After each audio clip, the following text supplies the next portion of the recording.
Hello and welcome to the Mastermind, Body, and Spirit Show. I'm your host, Matt BELAIR. Today's guest is an internationally recognized leader in integrative medicine. She turned her scientific expertise to the singular question vexing humanity, the nature of consciousness. In her bestseller, Bridging Science and Spirit, The Genius of WilliamATiller's Physics and the Promise of Information Medicine, she presents scientific evidence that human consciousness has the power to change our world. Welcome back to the show, my friend, Dr. Nisha Manek. Hey, Matt, nice to be with you. And you're my favorite podcast host. Well, I appreciate the kind words. I'm so excited to have you back on the show. We had a great conversation before we got in here, so I'm glad we actually got it started. But there's so many avenues that we can go down. Your work is amazing. Your book is amazing. I've been just grateful to follow your work and your progress and everything you're up to. So for those who are being introduced to you for the first time, do you want to give a brief background on who you are and what you do? Yeah, sure, Matt. And again, thank you for having me. You know, it's always nice to hear from Matt BELAIR, and now you've moved to British Columbia, and I thought, woo! So, Matt, by way of introduction, I'll make it super short. I'm from Kenya. I'm a medical doctor by profession. I've studied in Scotland, in University of Glasgow, London, and then at Stanford and Mayo Clinic. So I have a very traditional, conventional scientific education, all right? And I'm a rheumatologist. So I take care of people with chronic diseases like arthritis, lupus, that kind of thing, fibromyalgia.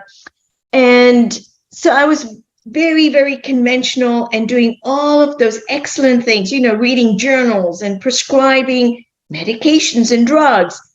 But there was something very niggling in my background and that in my own consciousness. And that is, Matt, we're very limited.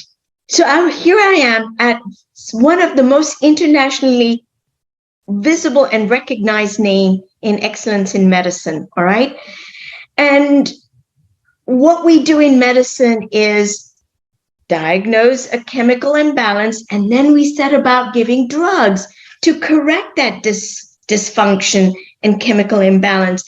Now, that will take us a very limited way to really true well-being. And something in my own consciousness was really bothering me because, Matt, here we are. And I think you and I can agree. Human beings are not just the body. We're multi-dimensional. We're much larger than this thing that I call it Matt, and Matt says, Nisha, and we answer to it. So it serves a function. Our body is how we relate, but that's not what we're all about. We're much more than that. But how do we get there? How do we get to that multidimensional being?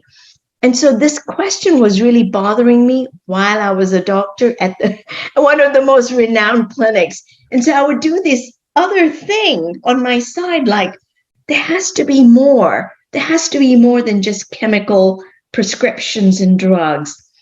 And that was my first sort of indicator was energy. If we really ask the question, Matt, if we really expand our thinking around well-being and really ask the question, what underlies all of the things and processes in nature?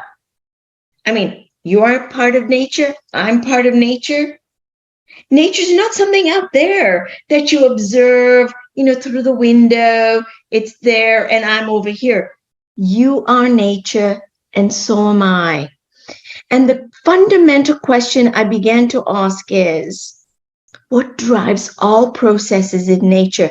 And nature is everything, the cosmos, the plants, the trees, and you and me. And that comes down to one common denominator, and that's energy. It's energy that drives everything, okay? And so if we really think about health, then you have to have a shift of frame of reference from just chemicals to energy. Now, I'll tell you, in medicine, we don't talk like that. We don't talk about energy imbalances and energy shortages. The way we think about energy in medicine is really, really tiny. Food. What are you eating? And calories, right? That's what we think about. But energy is vast. It's far bigger than just food that you're eating. And that was my first realization. If we think in terms of energy, then we start to think in terms of energy as a raw material to wellness. We think of energy as our currency to well-being. We think of energy as the body's internal battery. Are we charging up or are we really depleted? Because that's what I see in medicine.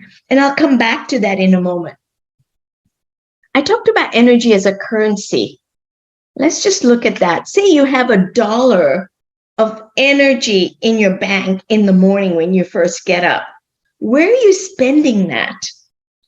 Are you going to have energy currency in the radio, CNN? Then you're going to get depleted? Or what are you going to replenish yourself? How much energy are you spending uselessly? And how much are you really banking? So it has a compounding interest towards the end of the day. All right. And this is how we can start to think about, we have this much energy as our currency, and where am I spending it? All right. But here's the other thing, the internal battery of the body. Okay. That's another way to think about energy. We are always